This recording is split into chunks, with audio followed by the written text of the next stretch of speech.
In this universe, there is one great energy, and we have no name for it.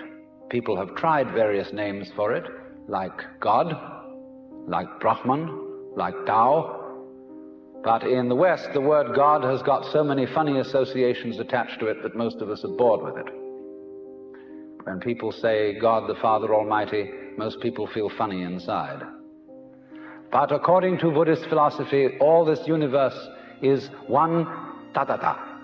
That means 10,000 functions or 10,000 things, one suchness. And we're all one suchness. And that means that suchness comes and goes like everything else, because this whole world is an on and off system. As the Chinese say, it's the yang and the yin. And therefore it consists of now you see it, now you don't, here you are, here you aren't, here you aren't. Because that's the very nature of energy, to be like waves, and waves have crests and troughs. Only we, being under a certain kind of sleepiness or illusion, imagine that the trough is going to overcome the wave or the crest. The yin, the dark principle, is going to overcome the yang or the light principle, and that off is finally going to triumph over on. And we, shall I say, bug ourselves by indulging in that illusion. Gee, supposing darkness did win out, wouldn't that be terrible? And so we're constantly trembling and thinking that it may, because after all, isn't it odd that anything exists? It's most peculiar. It requires effort, it requires energy, and it would be so much easier for there to have been nothing at all. Therefore we think, well, since the is side of things is so much effort, you always give up after a while and you sink back into death. But death is just the other face of energy, and it's the rest, the not being anything around, that produces something around, just in the same way that you can't have solid without space, or space without solid.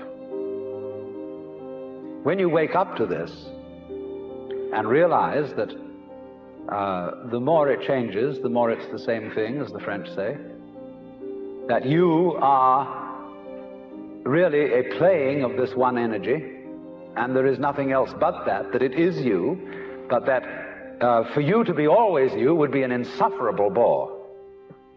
And therefore it is arranged that you stop being you after a while and then come back as someone else altogether. And so when you find that out, you become full of energy and delight. And you suddenly see through the whole sham of things.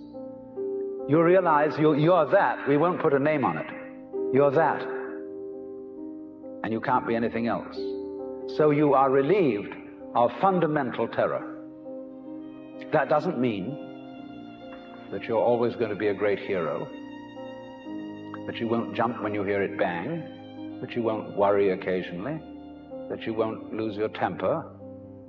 It means, though, that fundamentally, deep, deep down within you, you will be able to be human in the pains, difficulties, and struggles that naturally go with human existence.